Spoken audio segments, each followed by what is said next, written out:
Good afternoon, everyone, and welcome to Valuing Impacts to Make Better Decisions. My name is Katie Piniella. I'm the COO of the International Foundation for Valuing Impacts. On behalf of IFVI, GSG Impact, and the Impact Task Force, we are so grateful that you've all taken time to be with us today. Today, we're going to hear from numerous speakers about the state of impact accounting, the promise we believe it holds, and the work that's still to come. We also want to hear from you, so please connect with us after the event, and we look forward to continuing this conversation. There is no break in today's agenda. Please do what you need to do to keep yourself comfortable, help yourself to coffee and tea.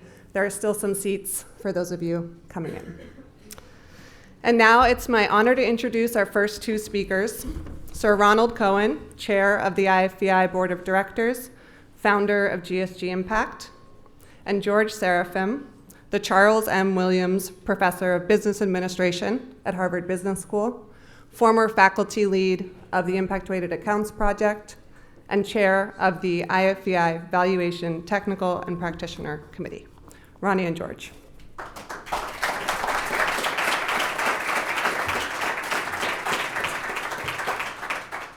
Hi, everybody, and welcome. You are the vanguard of the impact revolution. We're focusing on climate change. It's Climate Week. I'm sure many of you are also the vanguard of the climate change revolution. And today is a historic event, and I'm not given to exaggeration. I come from the venture capital and private equity business. We're very realistic. I view this I view this in a historic perspective, and if I may, I'd like to take you back 90 years to 1933 and 34, when after the great crash of '29, investors sat up and realized they had been investing in companies without understanding what profits they were making. Because every company at that time could pick its own accounting principles, and there were no auditors to verify the numbers. Well, today, we have $30 to $40 trillion of investor money seeking impact in the form of ESG or whatever else you would like to call it. It's getting called quite a lot of rude names today, who want to deliver impact and have no idea what impact they're creating.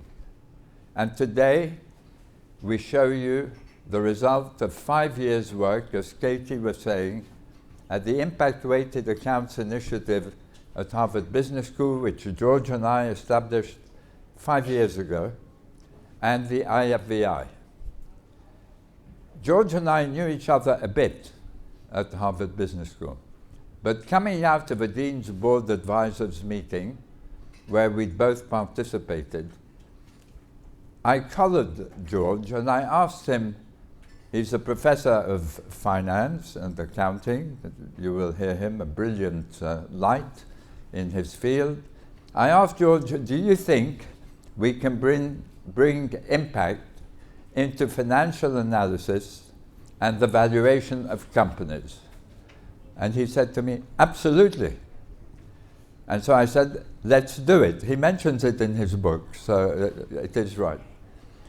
And here we are, 5 years later, 3 years of the Impact Weighted Accounts Initiative, which not only created methodologies for valuing impacts to bring them into financial analysis, because without that valuation, tons of carbon, liters of water, percentages of diversity can't be integrated into financial analysis. And after 3 years of publishing methodologies, but also the impacts of 10,000 companies going back in time, we realized that we needed now to standardize the valuation of impacts. And today is the first major step in that direction. Today,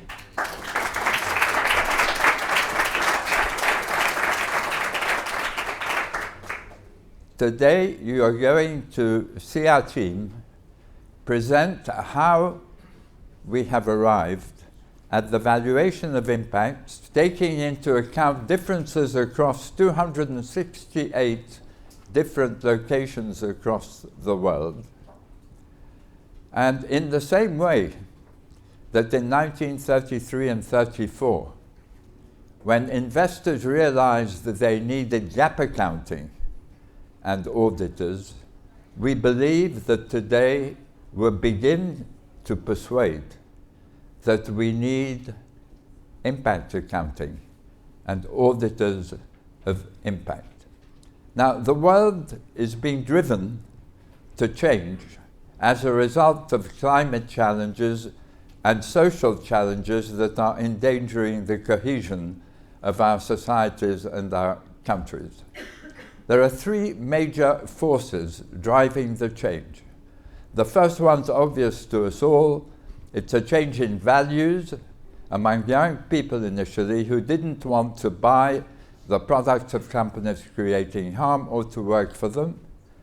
It's a combination of that with financial markets that have driven 30 trillion plus of ESG to try to achieve impact, and technology, which is taking leaps and bounds in the direction of being able to deliver impact globally in ways humanity could never previously do. Humanity could never contemplate educating 1 million children at the same time, or 1 million adults, in a customized way across the whole globe at the same time. And so the confluence of this change in values and these leaps in technology is coming together with what transformed financial markets previously with gap accounting, measurement, verification of the impacts created by companies and by the investors who invest in them. The GSG impact was created as a result of the G8 Impact Investment Task Force, which I had the honor of chairing in 2013-14. At that time, we were in 8 countries. Today, we're in 44 countries with task forces in another 15.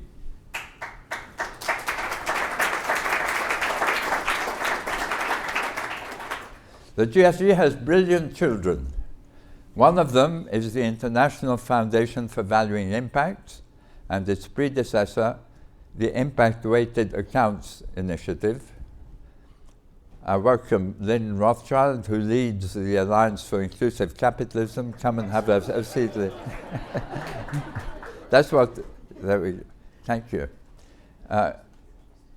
And we find I'm just relating something you heard at our meeting yesterday, so you didn't miss anything important. And we find ourselves, as I said, the GSG, with 3 brilliant children.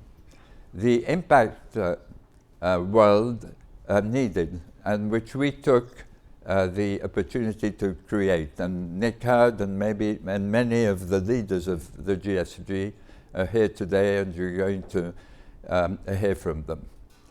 The first, chronologically, was the Education Outcomes Fund, which is using impact approaches to improve education across the world. The second one was the G7 Impact Task Force, which Nick chairs, which has played such an important role in bringing cohesion to the whole impact movement globally. And the third is the International Foundation for Valuing Impacts, whose great mind is that of George Serafeim, whom I now invite to speak.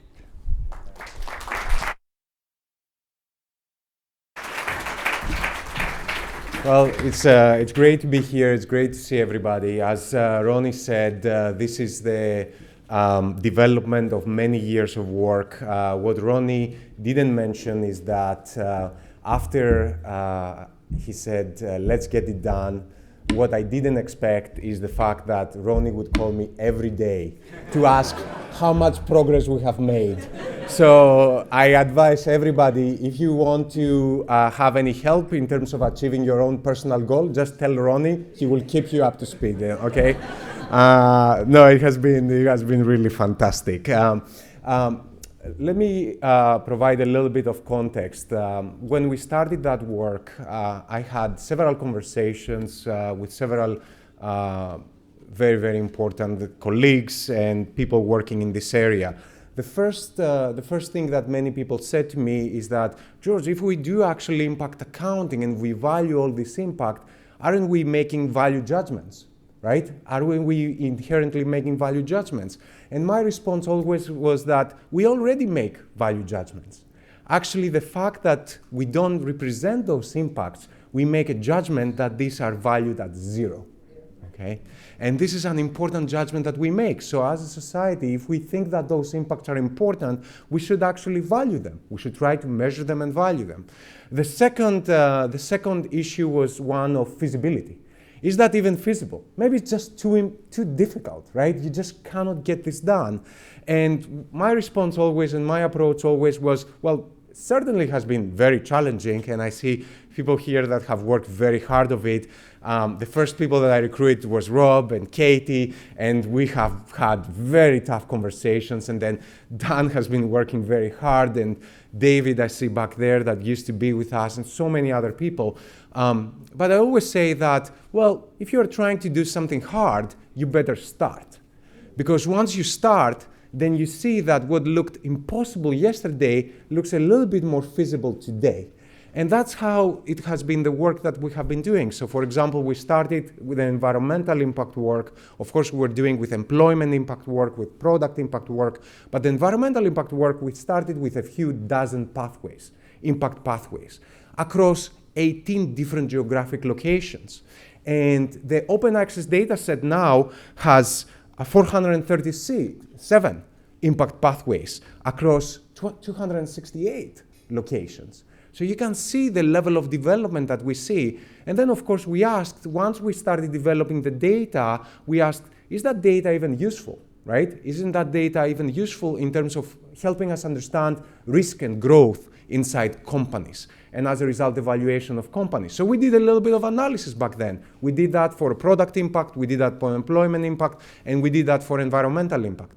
And one of the things that we found, if we can show the first slide, please, is that, yes, actually, we looked at companies in resource-intensive industries. And we found that when you were comparing basically leaders to laggards within those industries, the laggards, in terms of having more negative environmental impact in terms of greenhouse gas emissions, water withdrawal, sulfur oxide, nitrous oxide, all of those important environmental impacts were actually trading at a discount relative to their leaders in terms of their valuation multiples. And you can see that is happening in the industries that you would expect, resource-intensive industries. As you can see here, industrials, construction materials, metals and mining, and so forth. And we also uncovered another thing, which if we go to the second slide, we found that basically what is happening also is that the price relevance of environmental impact is increasing over time.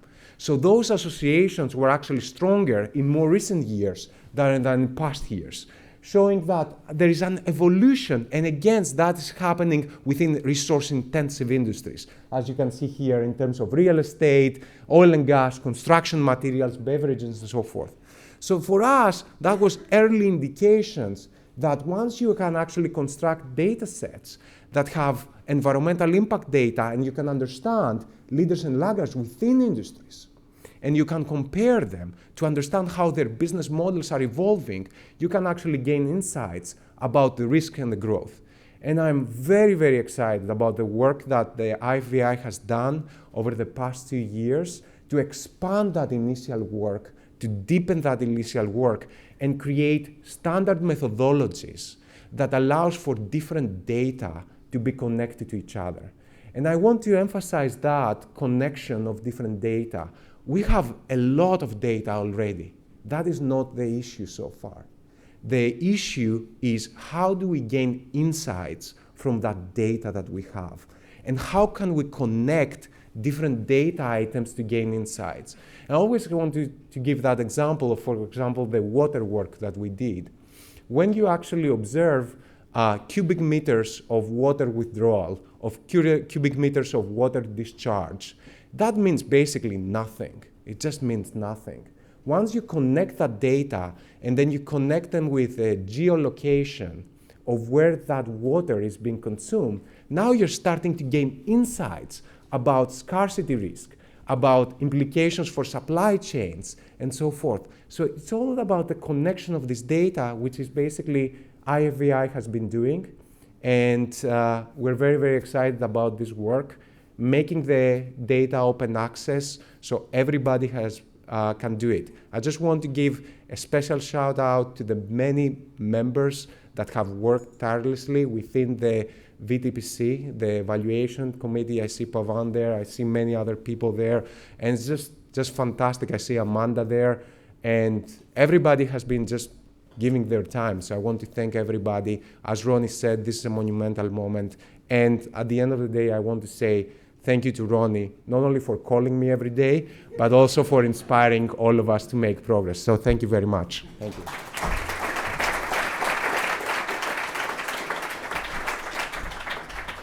Thank you, Ronnie and George, for kicking us off and for your leadership. I'm now very proud to introduce my colleagues at IFVI, Rob Zakowski, President and CEO, and Dan Oseski, Chief Research Officer. They're going to share more about the state of impact accounting and the exciting release that we are announcing today. Rob.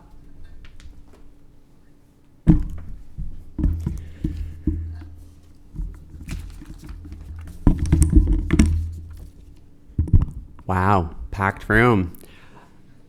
So Ronnie does such a great job about talking about the growth of financial accounting. I'll start with another analogy. So I'm wearing cufflinks right now that are an antique Irish sixpence coin, the Riúl, which are from 1926.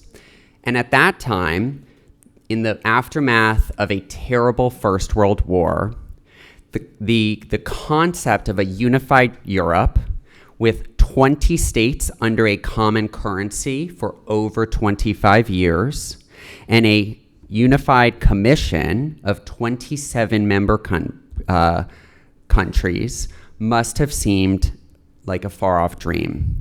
Too many stakeholders, too complicated, too political, too hard. So we are here today in service of another dream, 5.5 years after the founding of the Impact Weighted Accounts Project, which many at the time also said was a pipe dream. Not everybody shared George's passion. But actually, George recruited me to the project by telling me that so many people thought we would fail that there was basically nothing to lose. So it says something about me that I responded to that sales pitch. Well, in the work over that timeline, including the outputs of IWA and the outputs of IFVI, I've been so proud of the team and all that we've accomplished. We have proved those voices wrong.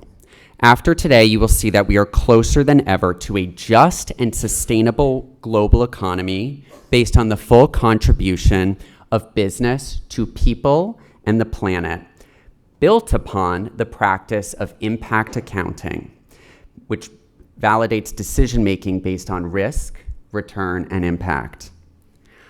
Again, I'm so incredibly optimistic and proud of the work that we've accomplished this year, and I'm going to highlight a few of them here today.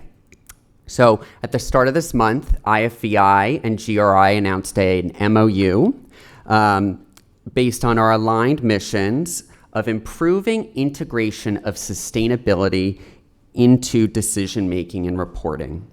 This underscores the role that impact accounting can play in building on the global baseline established by GRI and the ISSB.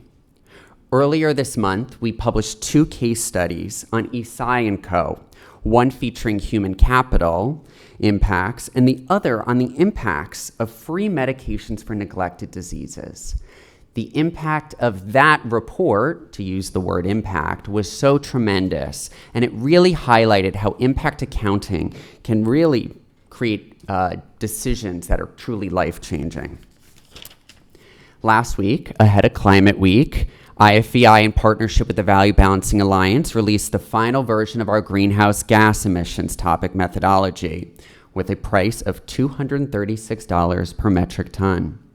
And yesterday, we launched a record 3 exposure drafts for public comment period. The General Methodology 2, which covers measurement and valuation techniques, occupational health and safety, and water consumption. And now, in addition to the 4 research pieces just mentioned, the research team at IFVI has been working tirelessly to accelerate the development of environmental factors for 4 more methodologies: air pollution, land use, waste, and water pollution, at an unprecedented granularity and access for a public good. This is available to the vast majority of users totally free on our website. This will significantly hasten IFVI's development of a globally applicable impact accounting methodology. Further, in this work, we've gone a step further and implemented the work that was just launched by the Capitals Coalition, the governance framework for valuation, by including the value notes templates, in order to begin leveraging and drive forward our support of that critical infrastructure framework that serves to normalize and increase trust in impact accounting. I'm going to accelerate this. So, most importantly, as I said earlier, this really proves the doubters wrong. With this release, the barriers to a comprehensive environmental impact accounting are virtually gone. And we are soon to follow that with social indicators as well. We are closer than ever, and George, I guess we proved them wrong. And Ronnie as well. And now I'm thrilled to introduce the leader overseeing this work, Dan Oseski, IFVI's Chief Research Officer.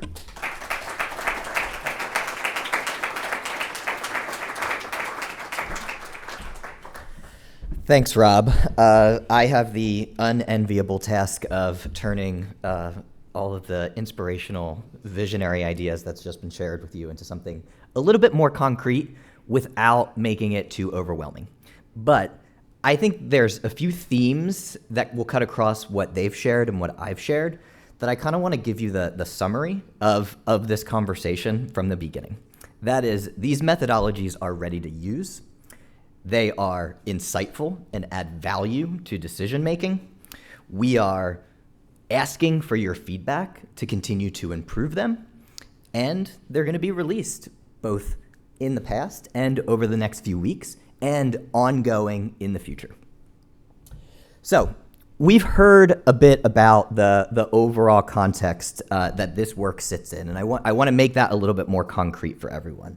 The way that I think about impact accounting, I think it sits at the precipice between 2 systems that have been in development for quite some time. The first we've heard about is financial accounting.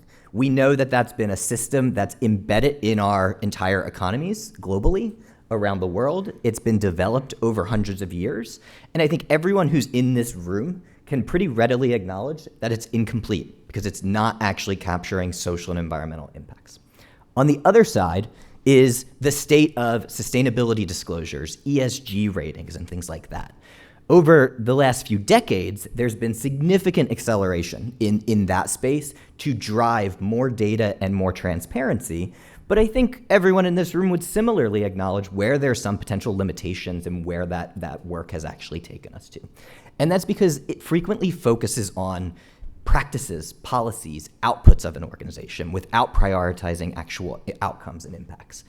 It makes it really difficult to actually compare performance across impact topics and across organizations. And a lot of them are actually black box. It's tough to understand what's going on behind them, so there's not enough transparency to really unpack them and think about how useful they can be. It's not surprising, since we're here today, that we view one of the solutions to this challenge is impact accounting. The idea of impact accounting is a system for measuring and valuing the impacts of entities to generate impact information that can actually be decision useful. And ultimately, what that means in this context is it's translating that environmental and social impact into the language of currency. I'll talk about that a little bit more. But at the high level, the benefits of this concept is, first and foremost, it moves the conversation from those outputs and those policies to actual impacts. It enables comparability across these different impact topics and entities and financial performance. It builds on, it does not replace all of the tireless and significant efforts around sustainability disclosures, and it ultimately enhances that work to drive decision making. This might all sound really complex. The takeaway that I think is most important for this audience, and related to what George was saying before, is that while there is a lot of complex work happening to make impact accounting real, it's kind of like that duck on the lake where the top is actually very calm and the work is happening underneath. What is needed for an actual user, you all who could be thinking about how to apply impact accounting, is really just the same type of data that you already are thinking about and looking to collect for your sustainability disclosures to make your decisions. It is then the impact accounting methodologies that we have available and others have available that convert that information into the decision useful conclusion information that we refer to as impact information. The gap between those two is where the hard work is done for you. There are really well-established processes in place, frequently more on the side of policymaking and have been less used on the side of corporate entities that have established through social science, through hard biological sciences, environmental sciences, et cetera, how to go about doing this. And what the work of organizations like IFVI are doing is building on that expertise, finding opportunities to continue to innovate them and push them forward, and then make them available for the actual users like you all to apply them simply and concretely. And so, two really simple examples. George already referred to this. Greenhouse gas emissions is probably the most common example that's used in this space because people are pretty well aware of the idea of a social cost of carbon. You take the greenhouse gas emissions data of an entity across their scopes, and you apply that cost of carbon to that information, and you get impact information about what is the actual damages, what is the actual impact that's being produced by that company. Water consumption becomes a little bit more complex because, as George mentioned, this is about geographic context to understand what is the actual impact that's occurring. So we can take the water consumption, that meters cubed data, we apply where that meters cubed is happening, and then the methodology is looking at what are the ecosystem services in that region? What's the population? What is the socioeconomic status? What are all of the underlying data points that can actually tell you what is the impact of that water consumption in that location? And again, you have impact information. This offers a wide range of potential use cases, including a comprehensive assessment that can be considered pretty parallel to a financial statement, an impact statement or an impact profit and loss statement, if you will. It enables organizations to get ahead of potentially some of the risks that could occur over time. I think a lot of the energy around things like internal costs of carbon is to prepare for a world in the future in which that cost of carbon is actually embedded in regulatory frameworks. You can imagine the same thing on the side of water consumption. Everyone's purchasing water. That cost of purchase is actually not truly aligned with the actual impact of that water usage, and this enables organizations to understand the potential risks of that gap and how they can manage it moving forward. Ultimately, collectively, whether this is for investors or corporate entities, this is about driving decision making. And so it can help prioritize, identify what are the topics that matter most for an organization to manage. What are the actual opportunities to drive improvement in a thoughtful, rigorous, and quantitative way. With additional data, it also allows the opportunities like what George was referring to actually directly link this to financial performance and understand how these impacts actually drive the value of a company and their ability to generate revenues and profits in the future. So let's take an actual example of what that looks like using greenhouse gas emissions. This is a data set from 4 real companies in the same industry. We've anonymized it to add a little bit of mystery. You can potentially ask me later if you want to know what those companies are. But you've got financial performance on the top, and you've got greenhouse gas emissions on the bottom. Historically, this is one of those never the twain shall meet situations. They are in different metrics. They are difficult to understand what are the connections between them. With impact accounting, what you can do is you can attach the value of those greenhouse gas emissions impacts and combine that with the financial performance to generate new types of insights. So here you can actually see how the overall greenhouse gas emissions represent a percentage of the overall revenues of those companies. You can actually work your way down and think about price earnings ratios of that company. So not just about revenue, but what is the profitability of that organization? If carbon was priced in our economy, how would that profitability would be affected? And ultimately how that could actually trickle down to the price earnings, the valuation, and the prioritization of those different impacts. You can see here that the insights are new compared to the slide before. You're able to see which of these organizations are performing at a whole different level with this data. And this is only including greenhouse gas emissions. Imagine applying that across all of the other topics so you can look at it comprehensively and then also within those individual topics. Moving on from sort of the introductory explanation, I think it is important to acknowledge that IFVI and the people who have been speaking to you so far have not been doing this in isolation. And in fact, even over the last few weeks, I think there's been immense amount of momentum and effort and investment to continue to carry forward this work and really usher in this idea of the era of impact accounting. And so without going into all the details of the many different organizations who are pushing this work forward, we've highlighted a few as examples. And I'd love to just ask for like a quick show of hands for people to look around the room. Who's done work in impact accounting before? So you can get a sense of all of the different people here who have been pushing this forward. I'm happy to give a quick round of applause to everyone there. This is work that historically has been a little bit fractured. There's some proprietary work, there's different efforts that are happening across different organizations. And what I think is really key in this era of impact accounting is that over the last few years and months, we've seen significant efforts towards more collaboration. And that's just something that's really, really exciting. In my view, it kind of mirrors some of the efforts that have occurred on the sustainability disclosure space and is now happening on the side of the accounting valuation space as well. IFVI's view is for this era to continue and to really have impact accounting fulfill its potential, impact accounting needs to have methodologies that are public good.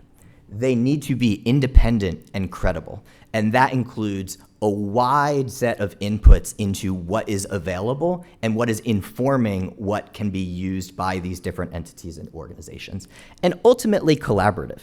It doesn't mean that there is one single answer to any of these challenging questions, but there is an opportunity to create a system that collectively works in a way that meets all of these needs and enables comparability and efficiency in the system to actually make this usable and accelerate it moving forward.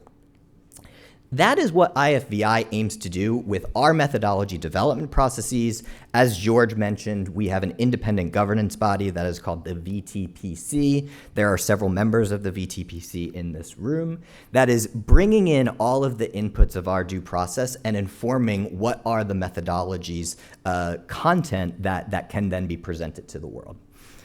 As Rob mentioned, we are incredibly thrilled in this moment to be able to offer to the world a pretty near comprehensive suite of methodologies, particularly on the environmental side, while we are continuing to develop new methodologies to expand on and add on over time. There have been some incremental releases of this work over the last 2 years as IFVI has existed, but this is the most significant moment in our work so far as an organization because of that comprehensiveness and because of the quantity of methodologies that are now available on the market. That starts with what Rob referred to as the 3 exposure drafts that we have just released yesterday for public exposure period. Your feedback is so important to this work because it not only helps us assess the quality and credibility of the content of it, but it also ensures that it's actually useful for the people who ultimately, ideally, are trying to drive and change the world. And so my first ask of you all as a part of this presentation is to take a look at the drafts in the public comment period, see what you can learn from them, and see what kind of feedback that you want to provide to us so we can continue to improve them as we finalize them. Rob mentioned the topics that we have covered. They are crossing our 3 various work streams, which includes general methodologies, which is really aiming to establish the fundamental principles of this system and make them transparent for the market to understand. And then specific topic methodologies that are, as I like to say, where the rubber meets the road and where users can actually begin to very directly implement them. That includes a water consumption draft on the environmental side and an occupational health and safety draft on the social side. Rob also alluded to the exciting interim methodologies that we've been working on with an aim towards enabling the market to begin implementing impact accounting on a near comprehensive suite of environmental topics specifically. One of the promises of impact accounting is this idea of comprehensiveness and holistic assessment. And therefore, while each individual topic methodology can be really powerful and informative, they are exponentially more valuable when they're able to be applied together to understand how those different impacts intersect with one another. And so as Rob mentioned, we finalized a greenhouse gas emissions methodology. We have a water consumption methodology that is available for public exposure right now. And then we are releasing over the coming weeks 4 new environmental methodologies on water pollution, air pollution, waste, and land use. As we've already alluded to, really besides greenhouse gas emissions, environmental impact is very locally contextualized.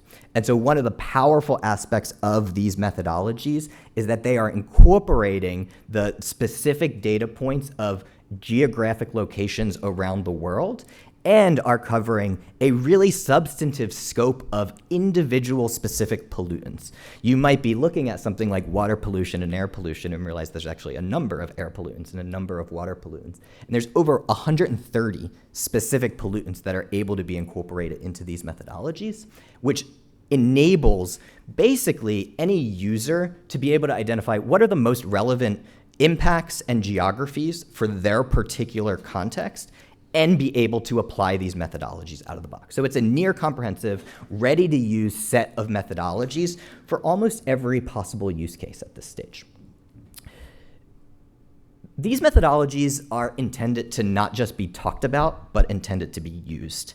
And one of our goals is to always make sure that the work that we are doing is accessible and understandable. And that not only involves having our work be released as a public good, but it also means releasing resources with those methodologies that actually make them understandable and it's possible to build on top of. And so to give you a preview of what these interim methodologies are actually going to look like when they're released, you're going to see a number of different resources that accompany them. There are methodologies that explain how to use them and what actually goes into them at a high level. There are models that get into the quantitative nuances of how those different value factors are calculated. In circumstances where the geographic scope might still be missing some very specific locations, the release of those models also allows users to start to add to those geographic locations, and so that can be an ever-expanding database for organizations. There's going to be technical assistance manuals that enable people to understand how to actually apply those models and dig into some of the data. And then finally, there's the global value factor database that's going to be the set of specific value factors across pollutants, across topics, and across geographies that are ready for use by any individual organization, investor, entity who's ready to start impact accounting. this is just the beginning. This methodology is ready for use now, but it will continue to be expanded upon and grown. And so here is a preview of the specific topics and some sample topics that we are either working on developing right now or we anticipate developing in the future. This is nowhere near comprehensive. There are many more topics that would be developed over time. The intent here is really to just show that this is itself a continually evolving journey. I think we all, as a room, share a pretty common vision. We know that the world has its challenges, and we want to create a just and sustainable global economy. It's certainly our view, the folks who are going to be speaking as a part of this, that impact accounting can be one of the most significant contributors to that vision, and we're excited to bring that alive and make that available for the people who ultimately are the ones making the decisions using these methodologies. And so I'm happy to wrap up on that note and hand it back over to Katie. And I also want to share that I'm myself particularly looking forward to the panels that we're about to hear about, to hear like how this work can actually come to life. Thank you.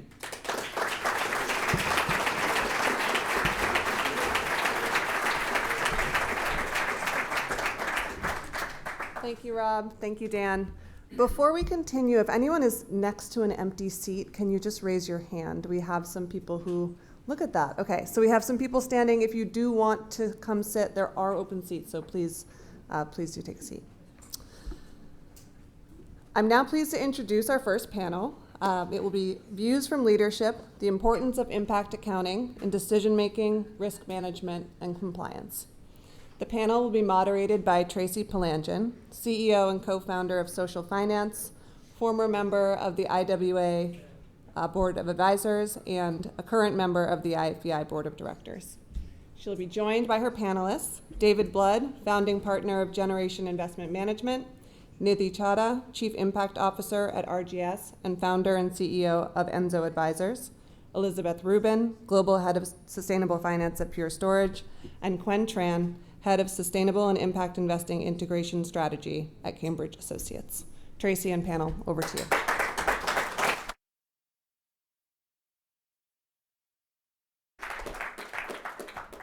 Come on in, there are lots of empty seats up front. You'll be more comfortable.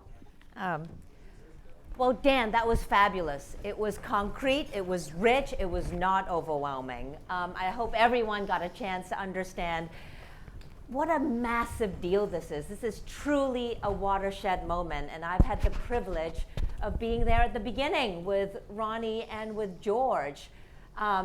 The fact that we're here today is not just their vision, but the grit and focus it took to get us here. And yes, Ronnie, George, I know what it's like to be called every day by Ronnie, being a co-founder of the business at Social Finance. So thank you for your vision and your perseverance. We have an exciting conversation here today with our panel. You just had a sense of what this looks like on paper, but we're going to bring it to life. And we have an ability to hear from many different actors with very different perspective to bring this, what does it mean to quantify impacts, right, in accounting statements? What does it mean to bring externalities, whether positive or negative, into the accounting statement so that you can make better decisions? So today we're going to hear from a range of folks. David Blood in the middle, an investor perspective coming from probably one of the most admired investment management firms in the world, but also my friend, mentor, and my other co-founder. We also have Quen Tran in the middle next to David from Cambridge Associates, well known to many of us in this room, a trusted investment advisor to asset owners across endowments, foundations, pensions, families, and others. We have a very important company perspective at the end from Elizabeth Rubin, coming from Pure Storage, a data storage platform and technology company. And then finally, an innovative data provider in Richmond Global Sciences, RGS, and Nidhi Chadha. So thank you for being with us. So we're going to be quick and chop, because this clock is right in front of me. So I want to start with the first question. I'm going to start with you, David. How do you come to this work? How do you come to this worldview of impact accounting? So I have been working in sustainable finance for 21 years. And I hate to say this, but finance generally for 43 years. So you have a deep so appreciation. I was there in 1933 when we started working on it. You have a deep appreciation of the machinery that's in place. Yes. Quen, how do you come to this work? So in the investment industry, I've been working with investors to launch impact-labeled strategies across asset classes. And I'm also a professor of impact investing at Tufts University. And the team, the foundation, the IFVI, comes to my class each year to teach the students, grill them, cold call them on the methodologies. Fantastic. Elizabeth. Great. Elizabeth Rubin. So I came into this, I've had 25 years of corporate finance experience in the Silicon Valley in different tech companies, so huge finance background in corporate. 2019, I came to Climate Week and it illuminated that crossover that Dan was just talking about between finance and sustainability. And now finance and economics can be at the heart of global change, and that was just super inspirational. And I doubled down on my career to just do this, and here I am. I'm very excited to be here. Nidhi. And I'll take David's 43 years, divide by 2. I have about 20 plus years in financial services, 10 of which were in investment management. I was a portfolio manager at RBC Global Asset Management, where I co-managed small mid-cap and also recognized what was happening around the globe in ESG and impact. And that's really what led me to the journey of becoming an entrepreneur. Not only just building my advisory practice, but more recently joining RGS and helping to link data to financial implications. So we'll talk all about that. But the collaboration of those factors into what the finance and valuation is what really inspired me. That's great. Well, Elizabeth, why don't I start with you from the company perspective? Give us a concrete example of how impact accounting has helped you make better management decisions. Excellent. So I want to give a little bit of background about Pure Storage. So we are storage in data centers. And our mission right now isn't more clear or more important, because data centers globally are expected to double in their energy consumption over the next 2 years to reflect 4% of energy demand worldwide, 6% into the US. And so as energy is one of the largest greenhouse gas emissions, the mission isn't any more clear for us. So as John Callsgrove, our founder, actually says, is now that he goes talks to customers, they're not budgeting their data centers in dollars anymore, they're budgeting in watts. They can't get enough watts to grow their business where they want to go. Pure Storage, that is opportunity for us. 2009, we got started, and fundamentally on efficiency. Efficiency, high performance, but in efficiency, we have these little flash memory chips are high performance. They're in a little small form factor, they're driven by software, they require less energy and have a longer lifespan. And many people don't know that a lot of our data centers, a majority, are driven on 70-year-old technology. And it kind of reminds me of the financial statements from the past, right? It's time to be disrupted. And that technology requires 10x the energy, 5x the space, 5x the e-waste. And so here we are, we're number 2 in our flash storage, and we're growing market share, and we believe it's not just the business outcomes, but the sustainable impacts that we've had. And our CEO came to me in sustainable finance and said, hey, I can't measure this. It's a huge competitive advantage for me. I believe this, I can't measure it, what do I do? I had learned about the impact-weighted accounts. I'd been studying George's work and saw Rob, and I said, I know what we can do. We joined the VBA. We've piloted our first impact accounting model on their environmental impacts, and we did the whole thing, the full upstream, downstream. We actually have created environmental cost of goods sold to run alongside our financial accounting of our cost of goods sold. What does this do? Okay, what do we do with this? No, we take a look at our R&D resources and how are we allocating those to go drive down those energy demands. It also illuminated a very interesting aspect of our Evergreen One business model towards circularity. There's a significant amount of environmental potential there that we didn't know about that we're gonna go chase. But we're not really stopping there. We really want to go to the industry. We actually want to say, hey, with all of our competitors, cards on the table, all things accounted for, who really is the most sustainable? And it's through this, the IFVI work and making this public, that we can actually create that competitive marketplace. We welcome that because we believe competition drives change, and positive change is really what matters in this space. And so for us, we're really looking forward to phase 2 and changing our industry. That's so exciting, Elizabeth, because we always think about impact measurement, impact reporting, disclosure as a risk management tool, but the idea that you can use this information to identify exciting opportunities is really exciting. Quen, you advise a lot of clients thinking about this. Maybe some are converted, some are on the fence. How do you advise them, or what do you see in this set of tools to enhance investment decision making? So as investment managers, investment advisors, we have to know what we're invested in. That's a basic fiduciary duty. And oftentimes, the data on impact labeled strategies is incomplete in terms of impacts to the world. The data vendors out there are excellent and innovative, but they're fragmented and non-comparable.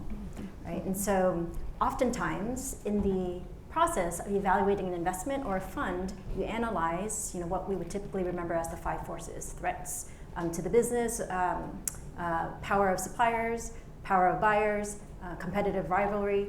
Those traditional forces are not capturing the externalities that we know today matter in terms of the durability of a company's profits, or the durability of the underlying companies within a fund that is labeled impact. And so when we add the foundation's methodology, arguably it's the 6th force. And if we don't want to go to 6 and stick at 5, we have to find a way to integrate it into the legacy 5 forces. And so when we tested, so I led a team that tested the early templates by the IWA when it was being incubated and developed at Harvard Business School. And we tested various templates: product impact, environmental impact, employment impact. It was fascinating. It forces us to think about things that we did not quantify but we knew mattered, both on the risks as well as the opportunities. So let me just bring this back to one example. Let's say we're looking at 2 companies that are comparable, they're peers. And one company, and let's say all else is equal, pretty much, but one company has a pathway, recognizes externalities and has a pathway towards addressing those externalities. For example, a food product company. Right now, the IFVI data has a lot of detail on the nutrition balance of food products.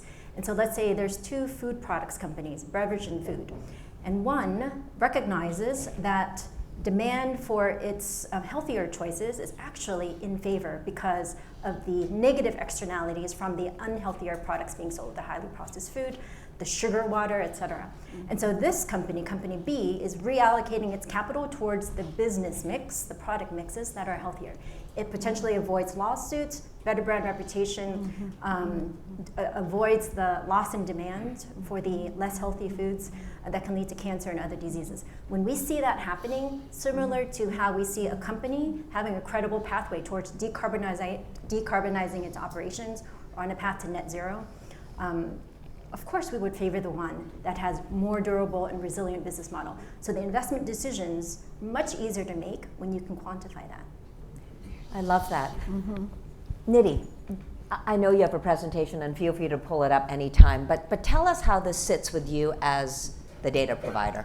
Yes, so Tracy, with my background, having had the luck of working as both an advisor and as an investor, and now working with an AI intelligence-based platform, it's been very interesting to see this journey. And I'd say from a corporate lens, from an advisory lens, what I'm seeing real time with companies is 3 things. When they are working on impact accounting, they are thinking about more holistic decision making, to Dan's earlier slides. I'm seeing this real time. It's not just about the SASB factors and thinking through environmental, social, and bringing in the right environmental person or the HR person to talk about it, but rather there is more of a cross-functional discussion that's happening, and it's happening in boardrooms as well. So first and foremost, that's a big change in terms of the governance of the topics. Second is UN SDG alignment. I cannot tell you how many conversations I've had on UN SDG alignment in the last 3 or 4 months. I've been on the conference circuit with family offices, endowments, pension funds. They've been interested, corporates are interested, and the way we operate in terms of thinking about impact accounting, we can actually link it back to UN SDGs. RGS provides that opportunity to do so, where we have these metrics and we link every one of those metrics back to an impact on a UN SDG, so it's all monetized and it's a standardized approach. And then the last bit, which I think is the most exciting, is what I am seeing real time right now with companies, portfolio companies at private equity firms. They are actually incorporating impact KPIs to link them to financing. So I am seeing changes in loan terms. I am seeing differences in covenants. I am seeing very creative financing mechanisms being crafted around impact KPIs. So this is all early innings, but definitely a lot of progress. And the investor side, of course, the standardization is very key. Everyone's very excited to see that. Just being with the pension funds and endowments more recently, there's a lot of talk of the wealth transfer. I am seeing it live. I'm having those conversations, and they love the standardization and more data being available. That's exciting. David, from where you sit and having listened to Quen and Nidhi, how are you actually making different investment decisions? Well, I think we need to make different investment decisions, and the truth is we're not currently doing it. And I actually want to go back to actually a little bit further up in history to sort of the mid-60s, early 70s around portfolio management and bring it into why this is so important to us. So my dad was a portfolio manager at Ford Motor Company in the 60s and 70s. And the way he built portfolios was basically to take no risk. He would invest in the Nifty 50, couldn't possibly invest in a company outside the United States, so it was just the Nifty 50. He would invest in AAA government bonds, AAA corporate bonds, and if he felt really, really aggressive, he'd buy AA corporate bonds. So that was how he built portfolios. And it wasn't until people like Ronnie Cohen said, well, what if you got paid to take risk? And the whole industry began to change. And there were academics who were beginning to talk about it, and the whole risk and return metrics was developed. And so for my career, that's how we always thought about finance. It was risk and return. But it wasn't always that way. And the reason why I say that is we need to fundamentally change our way of allocating capital to have risk, return, and impact. Mm-hmm. And the reason why this is so urgent is going back to your sustainable development goals. Right now, we will miss every single one of the 17 sustainable development goals. A pensioner living in a 3 degrees C warmer world with degraded ecosystems and great inequality will not enjoy the fruits of their retirement. So it's our fiduciary duty as capital allocators to think differently. And we know very well that our capital allocation is flawed. We're not internalizing externalities. We need to understand the impact that we're deploying capital against or into. And so the reason why this is so important is we as capital allocators need to evolve how we think about capital allocation. We need this technology. We need these processes to give us better tools to allocate capital going forward. David, I love that. And this is Ronnie's, three-dimensional, right? Like the three axes, risk, return, and impact. And you've written so much about it, so I'm going to have a follow-on question to you, David. Do you think that the markets need to be longer term in their time horizon in order to realize the fruits of this three-dimensional picture? Well, we think long-term investing is best practice, full stop. And it is currently not. It's very short-term oriented. But I think the risk, return, and impact framework works for all time frames. It's not just only long-term. It's going to be important that we think about it continuously. Yeah. Good time to talk about slide.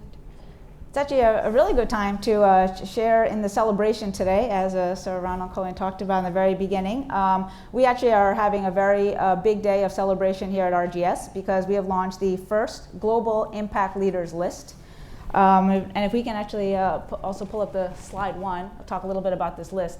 So a really important day for us because this is the first publicly available list for companies, 110 global companies based off of impact accounting. We looked at monetized impact across the globe, and we have looked at 10 companies across 11 sectors to identify what those impact leaders could be. Absolutely, please take out your phones. It's a great table, a great chart. Now, what we've done is, not only did we come up with a list, we went further. We created an RGS Impacts Leaders portfolio. And we said, let's use our data and identify if we were to invest in these companies, 110 companies, equal weighted basis, on a global scale, if we looked at it from a 3-year, 5-year, and a since inception period, what would the results look like? Now, don't roll your eyes at me because we're doing a back test here. There's a lot more to this back test. 3-year outperformance, 5-year outperformance since inception. We are looking at a portfolio that not only outperformed, has lower volatility, it is diversified from a sector standpoint. So we did not get the benefit of the Magnificent Seven. However, we selected companies in other sectors that were the right names. For my portfolio manager friends in the room, Brinson Attribution showcased that exactly. Second, we saw no significant style or factor biases at all. So there was nothing really driving it that we said there was a tilt per se in the actual numbers. Portfolio was conservative. We saw nice downside capture numbers. And then it's income generating. In today's rate cut environment, that could be pretty exciting. So this is just data. And what has really got us very excited about it is the fact that we were able to do this just by pulling together the list of the top impact leaders, which is now actually available online. So if you go to slide 2 for a second. And I'm at a Harvard Business School event. I'm an HBS alum, but there's no HBS event that can happen if we don't have a cold call. So can I cold call Professor Serafeim to the front of the room? Okay. And can you please bring your cell phone? Oh. And I'm gonna. No, you're gonna do it. Okay. You're gonna do it. Okay. This is fun, guys. I used to remember the HBS days. So, Professor, can you scan in the code? And can I ask everybody to take their cell phones out? Okay. Good thing I'm here. Do this. Scan in their codes. And what you should get on your phones is an impact leaders list. You're going to see the top 15. And if you enter in your email addresses, you'll see the remainder of the names. Hopefully those codes are working. Yeah. They're working? Yeah. All right, good. So that's it all. Yeah, you can say it. Thank you. Thank you for participating. Thank you for participating, Professor. But that's what we wanted to share with you today. It's just a really exciting time to be able to have this list of companies in a standardized way and have a starting point for conversations with corporations, with investors, public investors, and then start the dialogue. So thank you all for participating in our little exercise here. This is great. So that's a provocative chart. You're seeing alpha in 1 year, 3 year, 5 year time periods. So why is it so hard to convince more people to this space? I mean, what advice would you give folks in the room to get their colleagues, get in the sector, in their company, to get involved?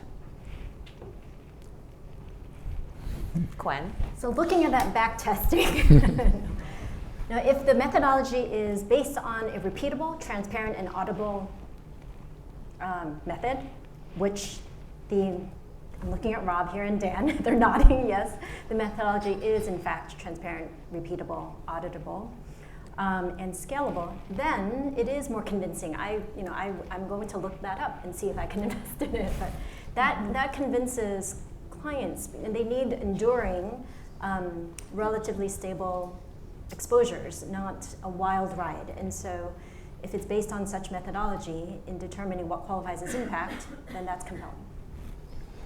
I think one of the big challenges here is that people still do not believe that sustainability or impact is part of your fiduciary duty.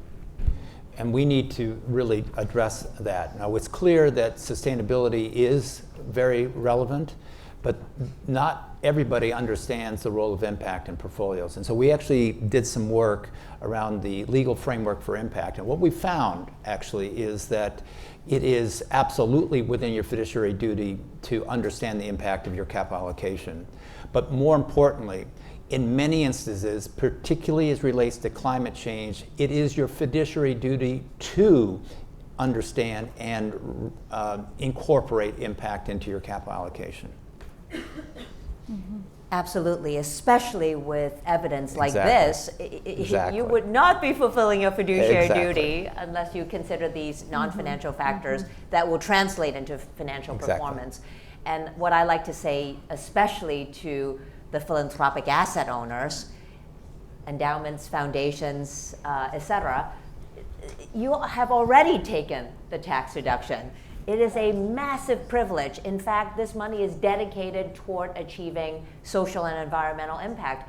It would not be, you would not be a fiduciary unless you were taking all the actions and using all the tools available to you to actually maximize the impact of all the assets that you own. So completely, David. And Tracy, if I can add one more point, there's still, unfortunately, a big misnomer in terms of definitions around impact and impact investing, responsible investing, ESG factors, risk-adjusted returns, and that I'm having conversations constantly with folks about this.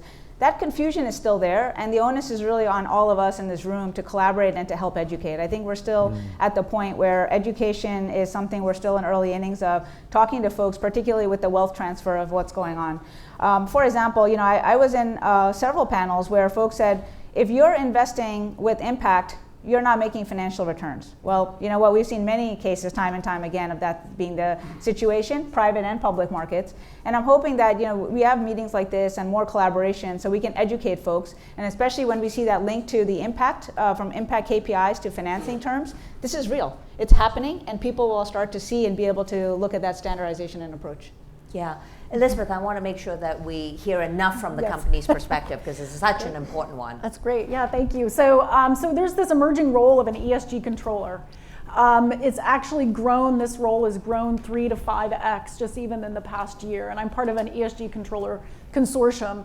And I do think right now everybody's just thinking about risk. Regulation. Oh my gosh, there's regulation. What are we going to do? And we're all spending enormous amounts of time and dollars on consultants to go do that. And there's a feeling that this is just an extra burden to it. But really, this is 1/5 of my job scope, and I have a contractor who's running this model. The data's there. It's these value factors conjoined with our data is what puts it on the table and makes a decision useful. And the companies that are going to win are the ones that the investors see because they're the most sustainable. So it's like there's this hidden opportunity in there for all of us to start realizing that actually these are going to be the successful businesses of the future. And if you toil all of your time on risk, you're going to miss it. And it's going to be those companies that realize that this is opportunity, delivering on business objectives and also sustainable value on a very scarce resource, water, greenhouse gas, climate change, all these things. If you're a company that can do both, you are winning, and the investors are going to recognize you, and you're going to gap away from your competitors. And I feel like that's the big thing. And everybody's like, oh, it's so much work to go do it. But this is why this is so big for us, is that this is out there now. Like, we joined the Value Balancing Alliance to get access to this, but now this is publicly available. You've now leveled the playing field. Everybody can go do this now. Everybody can find their opportunity. We can look at your business model and really see if it's sustainable. And investors are going to start seeing that. And I think the final thing I would say is you need executives to understand this. I was wildly proud that our CEO came to me after he'd gone to Davos, and he's like, I got to account for this. There has to be this cost accounting approach. And I'm like, yes. But you have to have those executives actually get it. And that's the seed of change. And I think corporates need that, and we're so mired in regulation right now. I mean, the EU CSRD, 1,100 metrics. Like, most of my job is towards that, but this is the value of where we're going. So I hope more investors start raising this to executives. I love that. Gap away from your competitors. That's a memorable line. Competition. I'm going to ask all our panelists to close with a call to action. Elizabeth, you kind of started already, so why don't we just go down this way? Call to action is put this on the radar of executives and corporates to start asking about it. We have the data. Everybody's going to throw up barriers. The data's there. The value factors are there. A plus B, you're going to get C. So I think it's not that hard, and we don't have to make it complicated to start change, and you have to start somewhere. So I'd like all of the investors to do that. Jump on this opportunity to be part of something very disruptive. It's been incubating for 5+ years, so there's already proven success. But this is really an opportunity. It is still not mainstream, but you can be a great part of that. And it doesn't have to be perfect. You learn a heck of a lot from imperfection. Finance evolves, finance changes, and this is what we need to do to accomplish all that we care about in terms of people, planet, and nature. And I'd like to close with the line I've been using more recently, let the data guide you. It really is about the credibility of the data, the information, the interconnectivity of the data, as the professor had talked about earlier, and having those conversations with boardrooms and with investment teams about linking these E, S, and G factors. more holistic thinking about how all this is coming together. I'm seeing those conversations on the impact side, so we just need to keep pushing the envelope there.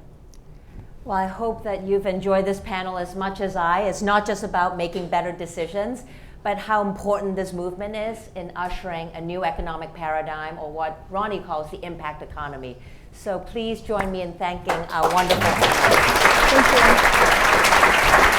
Thank you.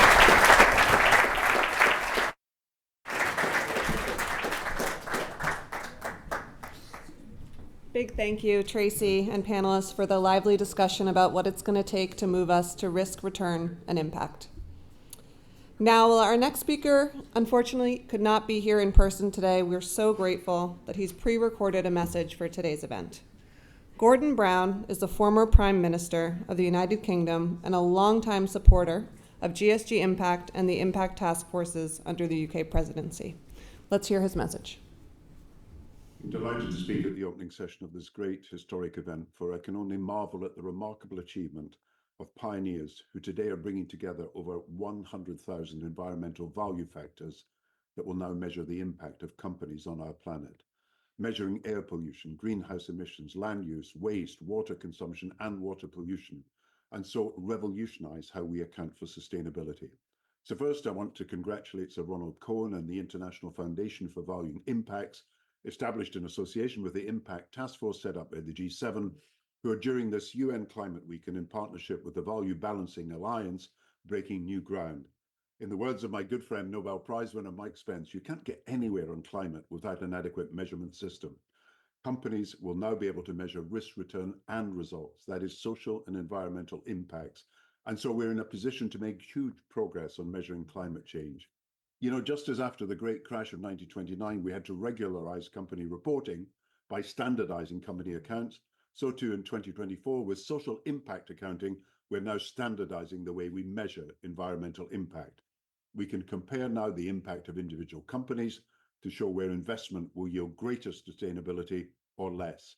Soon investors, consumers, employees, and all stakeholders will press for the new social impact account to sit side by side with the company's old profit and loss account. This open source measurement, which is globally applicable, will expose greenwashing and bring an end to it.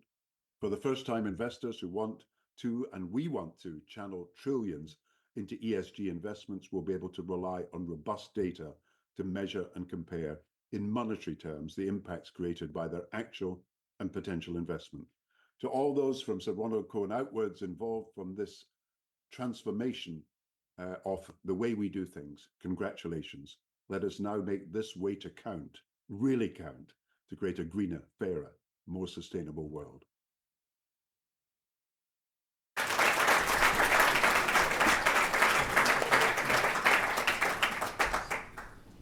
Thank you to former Prime Minister Gordon Brown for the call to action.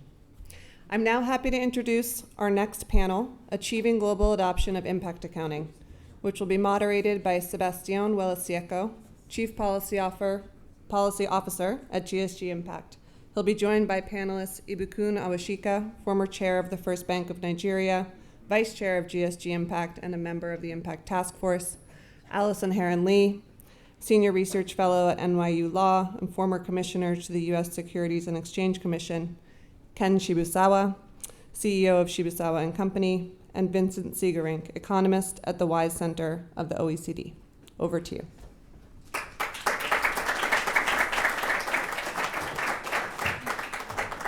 It was an amazing picture of many friends, so many partners, heroes that were here. If my very dear friend and personal hero, Tracy Palangian, decided to be a TV host, she would be greater than Oprah and Ellen combined. So trying to moderate something after she did this so eloquently is very unfair, but I will try my best, Tracy. Let's take a seat. Let's take a seat. George, we will be there receiving calls from Ronnie. When he calls you on FaceTime video, it's a serious one, right? You've been there, I know, we will be there. It's such an honor. I'm so grateful to be here. Thanks for the invitation and to be with this distinguished panel. The GFG, whom I represent today, together with the ITF that Nick Hurd chaired back in the day and continue to chair, we made a strong call in 2021 to the UK G7 for impact accounting as an urgent destination, because we think this is the key to change the DNA of capitalism, no less than that. We've been making decisions in the blind for many, many years, and that has to come to an end, not only as investors, but also as consumers, also as decision makers in the public sector. To me, this is a historic day. I'm an economist from South America, and I need this. We all need this. Not only investors, not only businesses, citizens need this, and we need to democratize this, and we need to make it globally relevant. And even before that, when I was Vice Minister of Social Development in my country, in Argentina, we were presiding the G20, and I was co-leading something called the Development Working Group. And I got an email from Ronnie sending me language to infiltrate the messages of the G20. This was 2017. And the paragraph read an urgent call to the G20 countries to embrace impact-weighted accounting. What did I do? I followed an order, so I went to the G20 meeting with all the delegates from all the countries, and we floated that language around, imagine around the table, Turkey, the US, Russia. I said, go away, red line. They say red line, but they don't. Red line, red line, red line. What is this? It's too complicated. This will never happen. And here we are today. This is a reality. So I insist, it's a historic day. I feel super honored and excited, and we'll come back to that. But I think today we want to test, validate, or reinforce the notion that impact accounting has global applicability. It needs to have global applicability. But I think Gwen said this is not yet mainstream. It will be mainstream, but we need to do a bit of work for it to be mainstream. So the overarching question to all of you, really, and let's try to build on that fluently, is how do we go to mainstream globally? And how do we make it for every country, for every stakeholder, in every geography? And Ivukum, like myself, you work and operate out of what some here would call the global south. We live south of the equator, and we deal with very different entities, perhaps, to the ones that were portrayed here. What, according to review, and you are a board member of the IFVI, you're vice chair of the GSG, and you're also from the First Bank of Nigeria. What is the challenge? What are the opportunities in an economy like Nigeria to embrace impact accounting? Thank you very much, Seb. Good afternoon, everyone. I guess it was fascinating to listen to the first panel talk about all the values created and the processes followed. And if you come from the global south, like I do, then you realize that for us is even a more desperate situation. We definitely need it to work, because we're the part of the world where data is not readily available. Half the time you're not sure where the investment through our governments or other agencies, if it's really gone towards what you've invested it in for. You really can't account for your investments. And the need to be able to generate the right information that gives you the comfort and incentivizes the right people to be able to move impact capital towards the part of the world where there's the greatest need for impact capital to come in becomes for us an existential issue. Because we have the people who have the need. We have the governments that are not at their best. And we have systems that do not readily account for our need. And we've got a massive gap between what our governments can afford and what we need for our people. So if anybody needs this to work, it's the global south. And so finding the right systems to be able to deploy the effective recording or accounting for the investment into our region in a way that it encourages others to want to put their capital in a very competitive world for capital towards our part of the world becomes most essential. And Ivukum, something that we discussed in Lagos when I had the honor of visiting and working with the GSG and the Nigerian chapter of the GSG there, is when we talk about adoption of the things, and when Dan so eloquently showed the impact statement and talked about scope 3, across the value chain of what we would call a reporting entity in countries like ours, it's predominantly made of small companies. Not only small companies, in the value chains of the reporting entities, there are informal companies, because more than half of the economy operates informally. So what is the challenge, what is the opportunity, and how do you imagine that unrolling? Okay, let's take my country. I'm Nigerian. Let's take my country as an example. 45% of the economy of my country is informal. The largest part of the economic system is driven by MSMEs and SMEs, and I mean, we have the major corporates, you have global companies, you have national corporates, and all of that. Except we create a system that allows us to trap the information across the value chain, it becomes an almost impossible task. However, it's not that impossible if we also create like a funnel.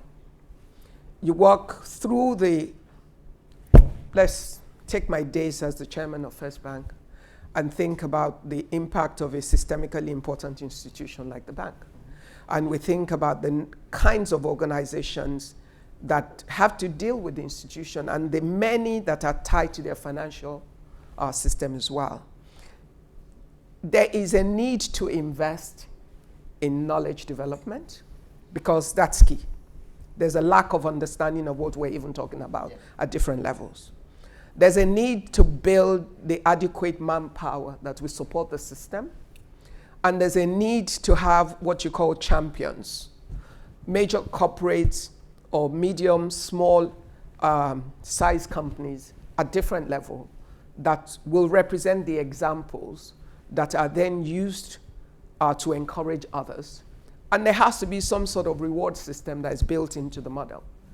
And whatever model is created as a base has to then be reworked for the local context in order to ensure that we're able to adequately drag in as many people within the economic system into that whole process so that we can have the right kind of information and incentivize the right kind of companies to be part of it. Absolutely. I think the commitment, the interest, the engagement from the key stakeholders is there, as we've seen in Lagos and Abuja with full rooms.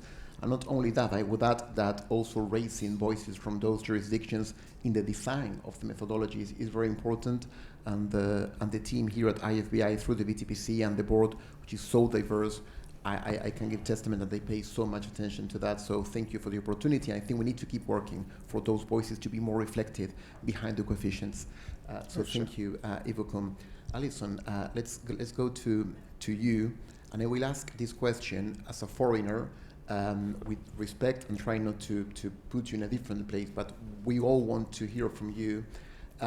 We've read about ESG and impact being at least controversial in a jurisdiction like the US, such an important role in the global economy. And now we have this breakthrough of impact accounting, which is a reality. How do you think a development like the one that the IFVI is leading in the years to come, what's the role of impact accounting in that controversy, let's say, here in the US? There is, of course, as you note, a fair amount of polarization on the issue of ESG and how it fits into the economy or how it ought to fit into the economy, what factors are relevant and what factors are not. What I think is particularly impactful when it, not to use a pun, but what is particularly significant when it comes to impact accounting is I think it cuts through a lot of that noise, because it puts dollar and cents figures on this. You hear these referred to all the time as non-financial metrics. We all know that's not true. Yeah. But how do we go about sort of proving that? How do we go about demonstrating that? You can say, well, we all know that X tons of greenhouse gas emissions into the air, we know that causes damage, but when you put it in dollars and cents, in the way that I have watched this organization work tirelessly for years and do, it's really impressive. I've dug through the data myself to try to understand it. I can understand it. I'm a financial regulator, but I can understand it. So I believe that translating all of this data that people want to say, or not, the detractors want to say is irrelevant, is part of some secret agenda, whatever it is they want to say.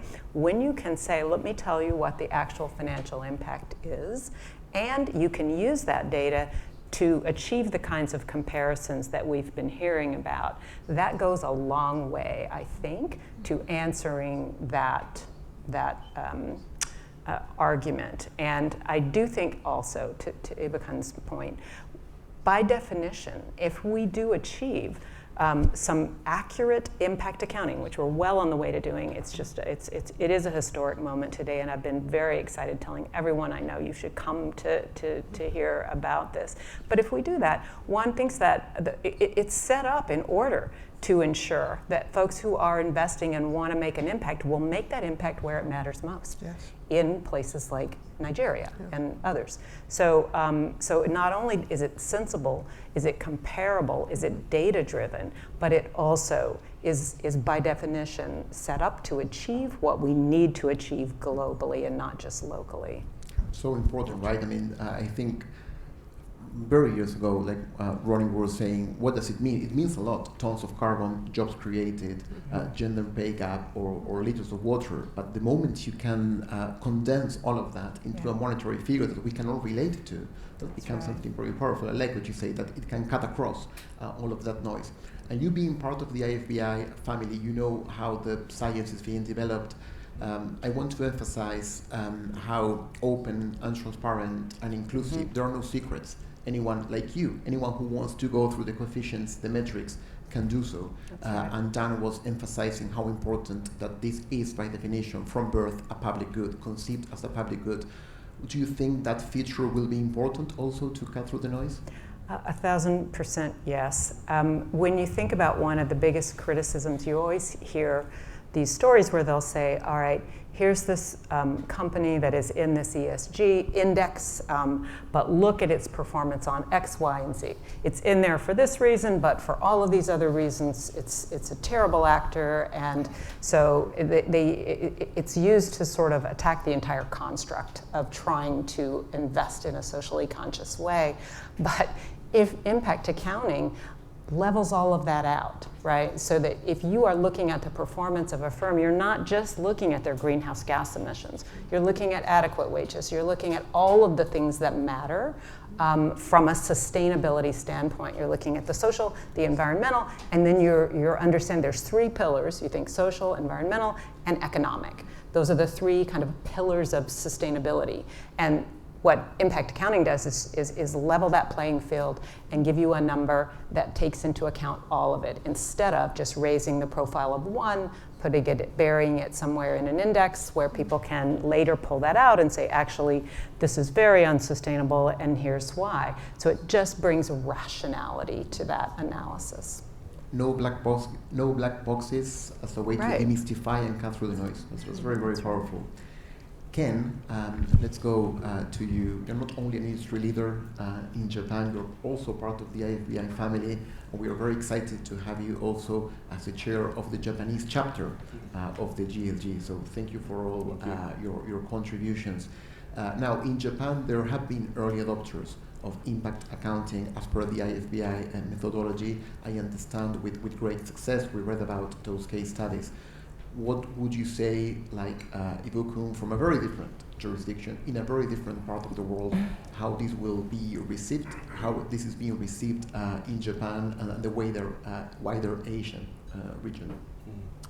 Thank you. Thank you very much for the honor to share the stage with a distinguished panel. The concept of impact-weighted accounting, Ronnie introduced to me in 2020. Well, he first used the word post-ESG, which kind of struck my sort of curiosity, and later he introduced me this concept of impact-weighted accounting. And to me, it was I'm a long-term investor, and looking at it from a long-term investing standpoint, the value of the company, the financial value of the company is like the tip of the iceberg, because you put a number on it, you can see it.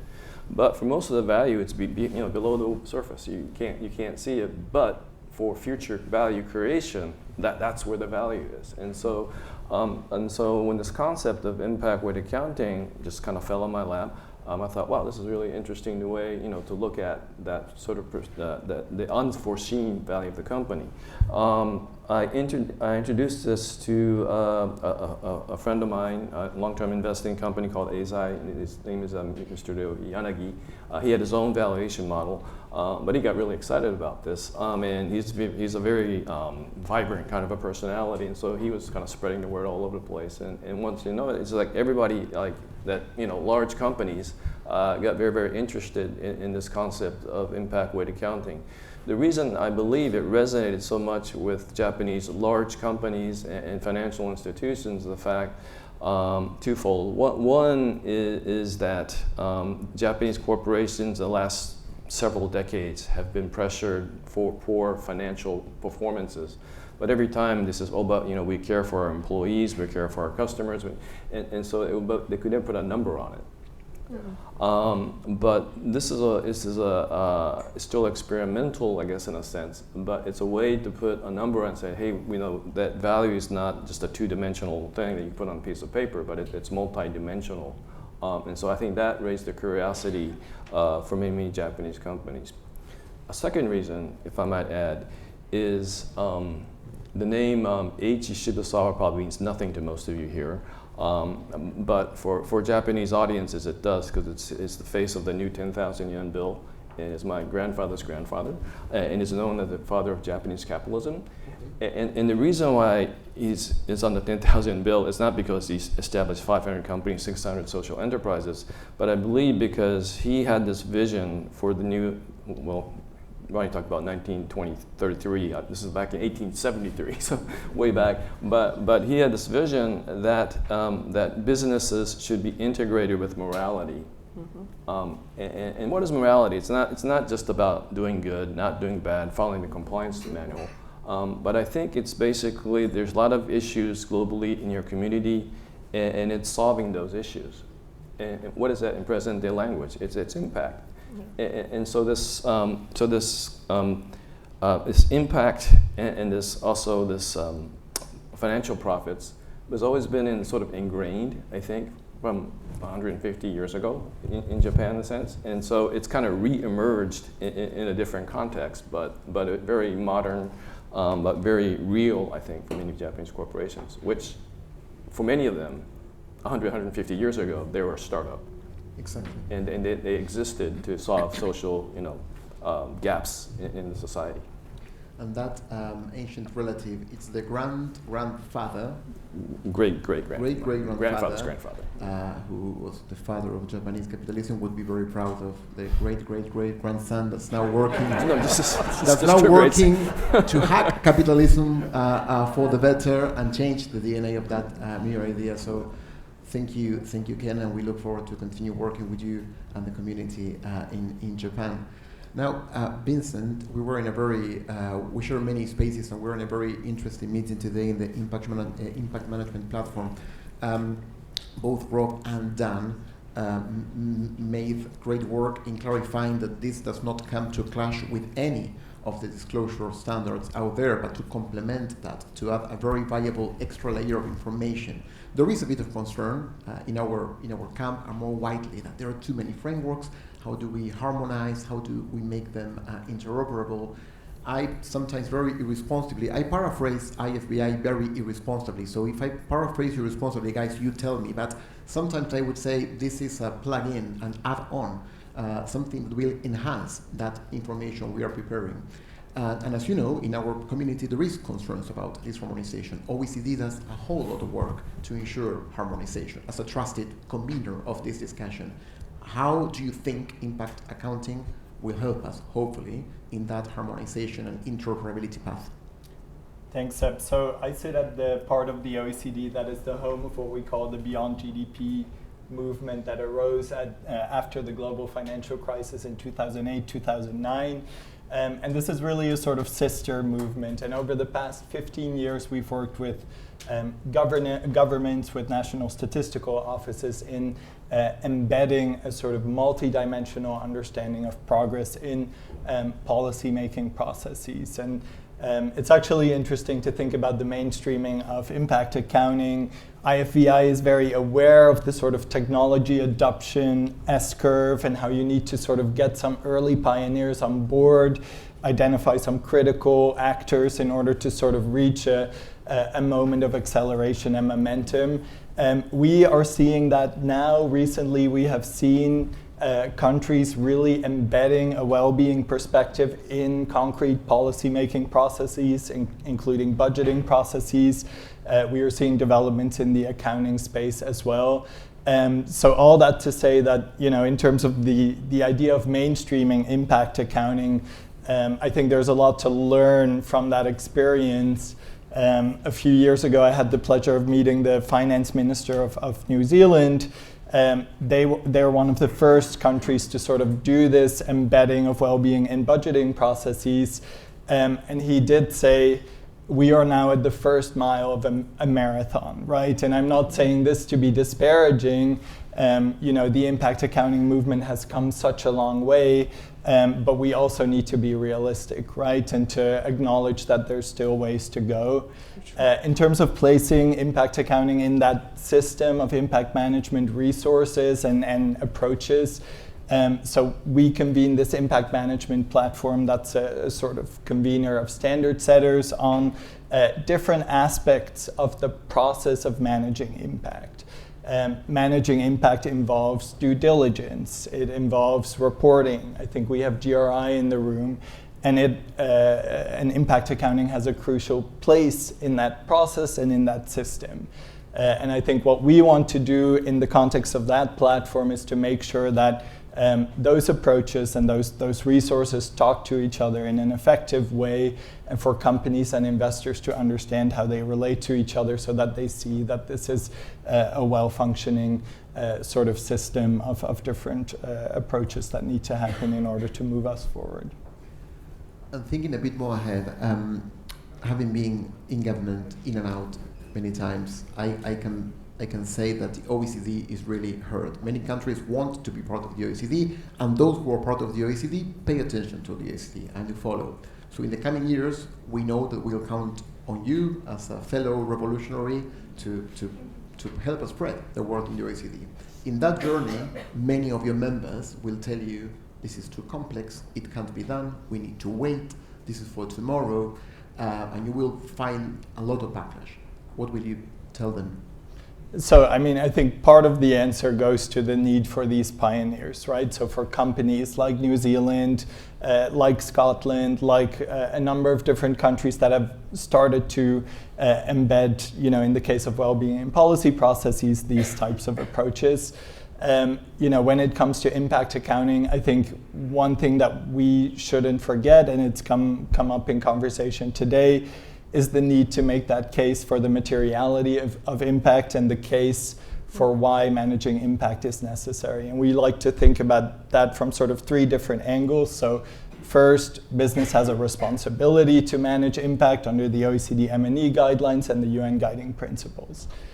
Second, managing impact is necessary from a sort of what we call idiosyncratic risk management perspective, right? So reputational risks, legal risks, et cetera. But the third bucket is this sort of idea that impacts also constitute a contribution to system level risks, right? Negative impacts and positive impacts contribute to the undermining or strengthening of our social and environmental systems. Specifically, one of the things that we're concerned about is making the argument that social issues and inequalities are also a system level risk. I think on climate change, that is now increasingly understood. We can't tackle climate change without also tackling inequalities and really articulating and strengthening the evidence base on inequality as an undermining of our social and economic systems continues to be necessary to make that case. And also showing the opportunity, as our colleague said, now it's value to be maximized. It's not only risk to be minimized. So yeah, building the evidence case. We're approaching the end, and I would like to ask a question not only to the panelists but to all of you. So who in this room would recognize himself, herself as an investor or a capital supplier? Raise your hand. Okay, many of you. A company, a corporation, an entrepreneur? Related to government activities? Nick, you're raising your hand too much.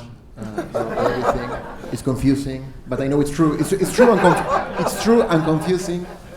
It's true and confusing. Market builder, academia, advisory.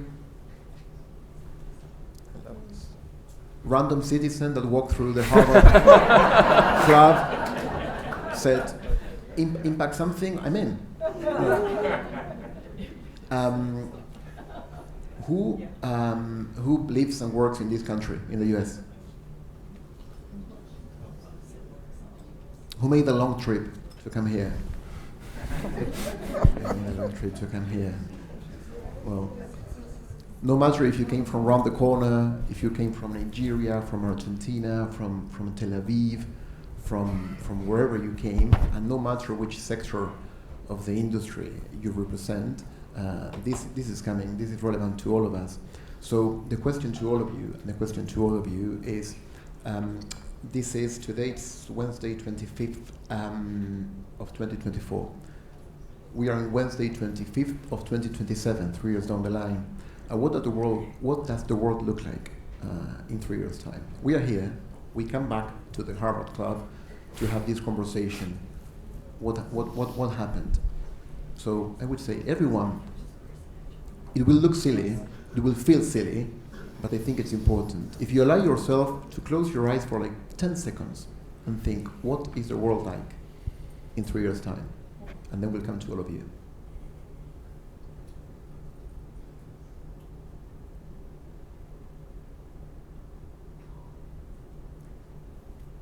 Ivokum, where are we in 2027? Okay. We look younger, we look wonderful. We haven't aged. We haven't, No. not at all. My gray is now black, so that seems better. But on a serious note, for us, I think it's a win-win all the way for our side of the world. First, there's an opportunity to actually create jobs by raising the next generation of human capital that will be required to drive the impact accounting and transparency records. Because we don't have the skills, we're going to have to train a lot of new people. Two, we're very good at catching up. That's the one thing most people don't realize about our side of the world. We tend to jump many stages as things move because we have a lot of young people. 70% of our population is under 40. They're young, creative minds, and they're creating new solutions that multiply the baseline of the standards that you have created, multiply its application within our system. Why? Because they can see the value for us. And once we smell the value that we need, one thing we're good at as a people is how to work despite our governments. And that requires innovation and creativity. And usually it's our young people driving it. So we're in a world where the value of this has been recognized and our people are innovating how to be part of it despite our limitations.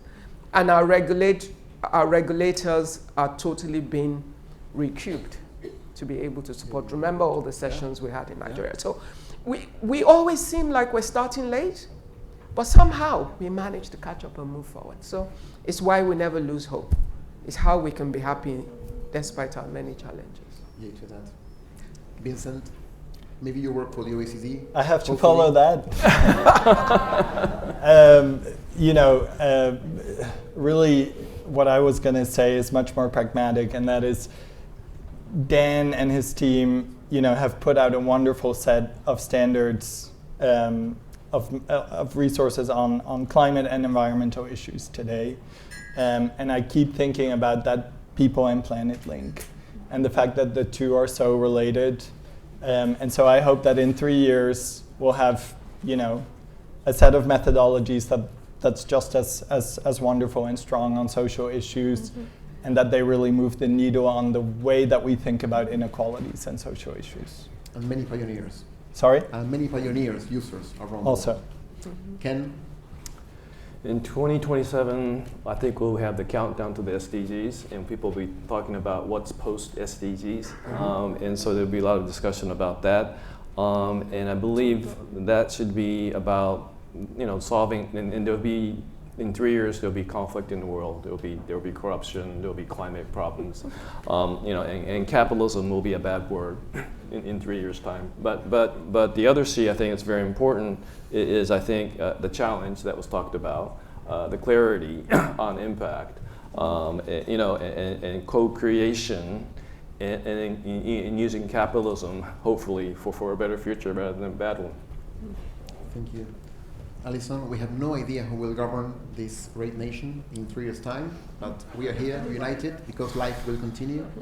What is the world looking like? Well, here's what I will say, and it comes from listening to my fellow panelists, but it also comes from the vision that I see as a result of George and Ronnie's work and Rob and this organization, and that is we're on a path toward uptake on this. So it's early days, we're far away at this point from regulatory uptake, but that was what was needed. That was the needed precedent to get where we are now in the US. There was no way at the SEC we could have passed the climate rule or any of our rules that are related in any way to sustainability without the organic demand and the organic growth in the markets that we are now seeing the beginning of with impact accounting. So my belief is in 3 years, we're going to see a sea change just like we did with sustainability, like the work of SASB that Janine worked so hard on, that we are going to see it move to a space where there is an opportunity for regulators to step in and make some sense of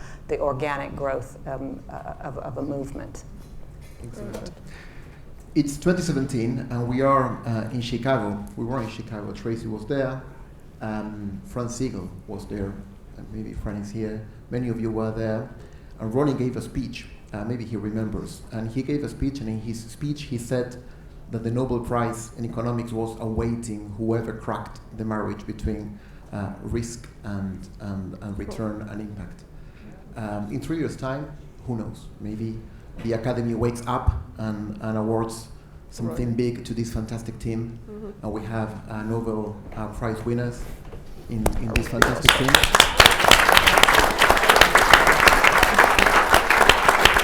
In 2017, that seemed really crazy, but who knows? We're not far away from that.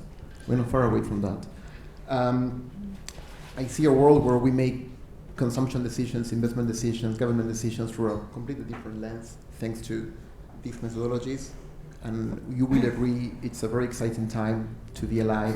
It's a very exciting time to be part of this journey. Thank you, IFVI, for allowing all of us to be part of that. Sometimes I speak about IFVI as we, because again, very irresponsibly, together with all of us,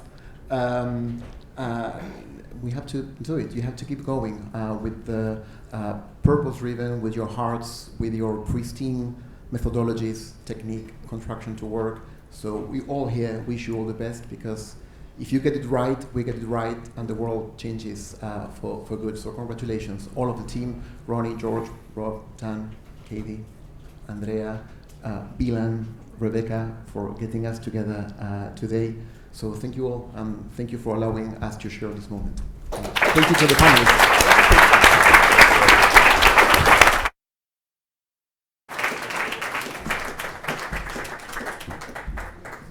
Thank you, Sebastian, for time traveling with us, and to our panelists for the important discussion about what it's going to take to drive uptake around the world. Now, finally, it's my pleasure to introduce Nick Hurd, Chair of GSG Impact and the Impact Task Force.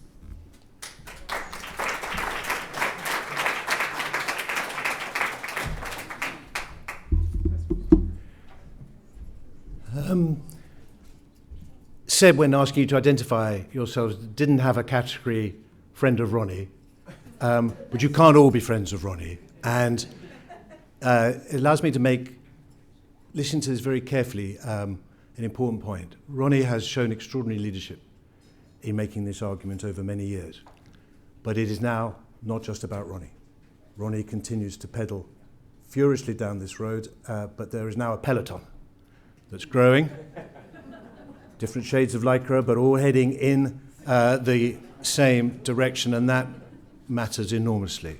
And GSG Impact, which I chair, and the task force that I chair with many friends in this room, are really delighted to support this. And I'm here really to say what we intend to do next.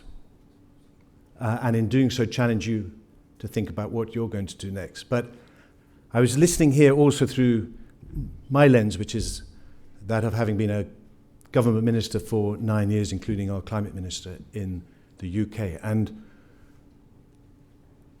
feeling very strongly that David Blood was right to set the context very clearly here. You know, we are failing. We are failing on climate. We're even further behind on the SDGs, and Seb's challenge around where we are in 3 years' time.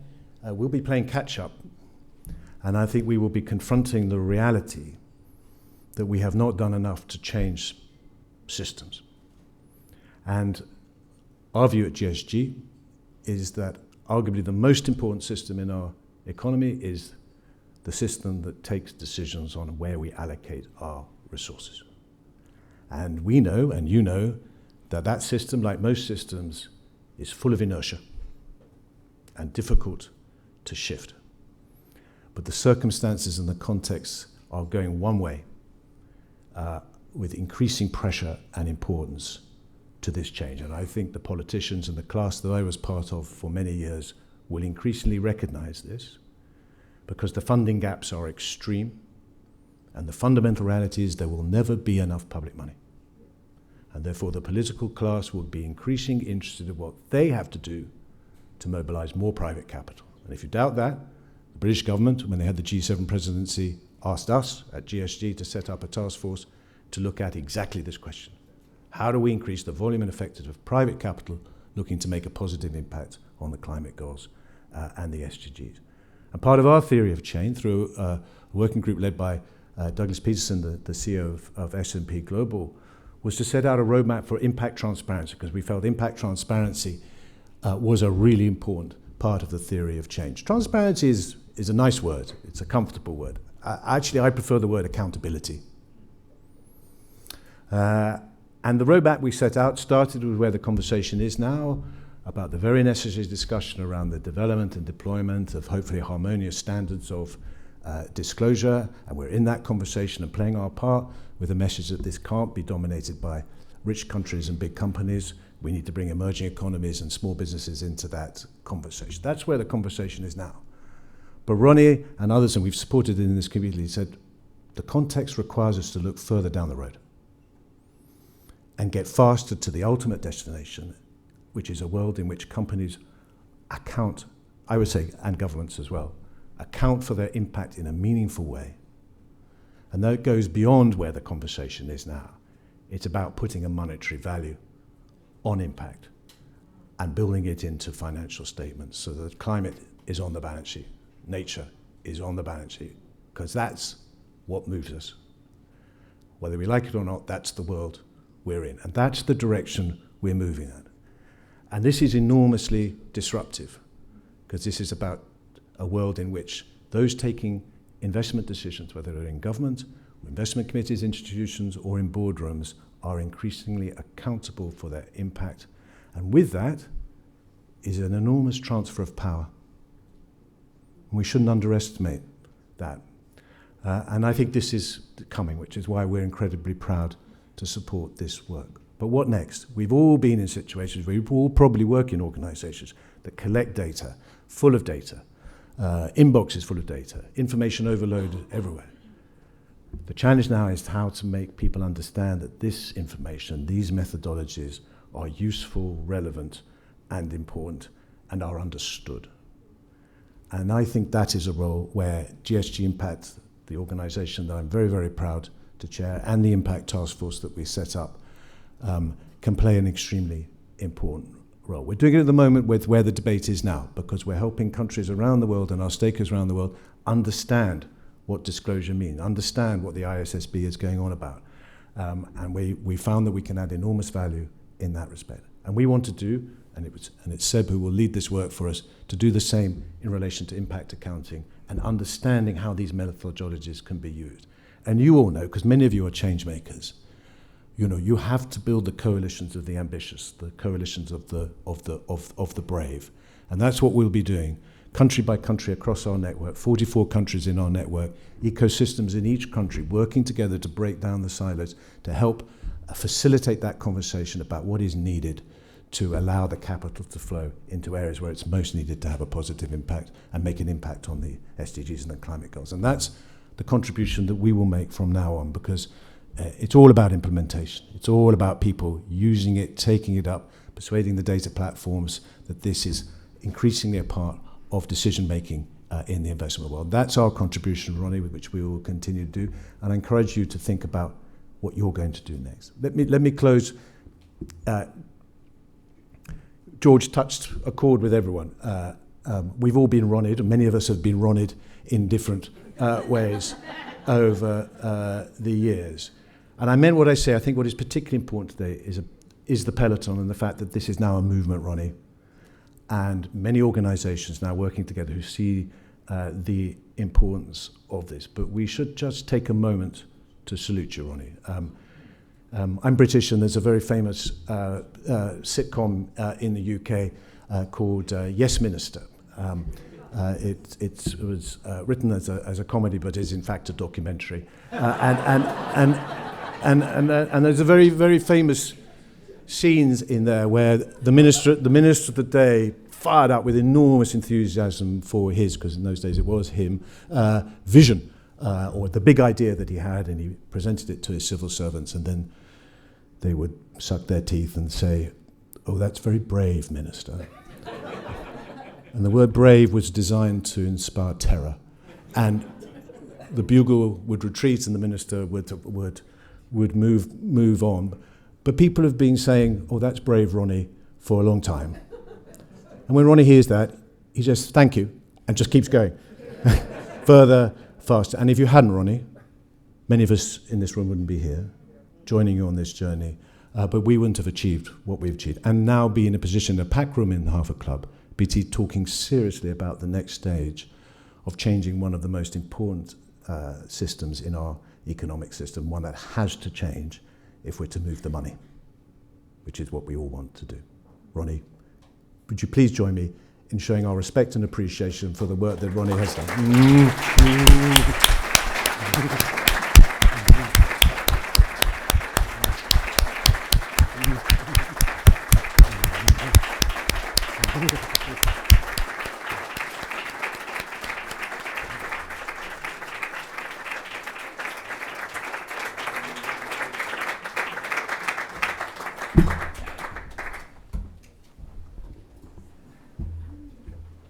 We are all the vanguard of this revolution. Every person here is here because they played a role in it. I want to salute the directors of the IFVI who are here, the directors of GSG Impact and the teams of both organizations, and all the members of the Impact Task Force, many of whom are also here. What's the next step? As Nick said, capital is the lifeblood of capitalism, and investors are the ones who are going to bring this revolution about. Companies, many of them, most of them, don't want to have impact accounting reveal their impact performance in the way financial accounts reveal their financial performance, but they're going to get it. How are we going to get there? It's not governments. Governments don't want to take on companies. Governments will follow. Governments will help. Governments will enable. But in order to lead, we have to bring this information to the screens of investors. And so our marching orders, all of us now, that we have a system, we have the information, we can begin to use it to make investment decisions. Businesses, as investors begin to use them, will begin to use them to make business decisions. There's nothing to spur change like a change in the stock price of a company, because its impact performance is lagging behind its financial performance. Our next challenge is for this information to be integrated on the screens of data providers. If Bloomberg S&P, MSCI, Moody's, FactSet, all begin to provide this information. If we can press a button and find the name of a company, and press another button and identify the impacts that we want to know about, and press another button and identify the value factors that match the geographic location of the facilities involved, and another button to give us the currency value of the impacts. Project forward impacts and profits. We will find the valuations of companies changing. Their price-earnings ratios will change, and their behavior will change. And so, uniting us all today to do everything we can to express the need for this information from the point of view of investors as well as companies, but of investors in particular, to the data providers, is the next stage of this revolution. And if we are successful, then by 2027, every boardroom will be making decisions on the basis of risk, return, and impact. Thank you very much for joining us.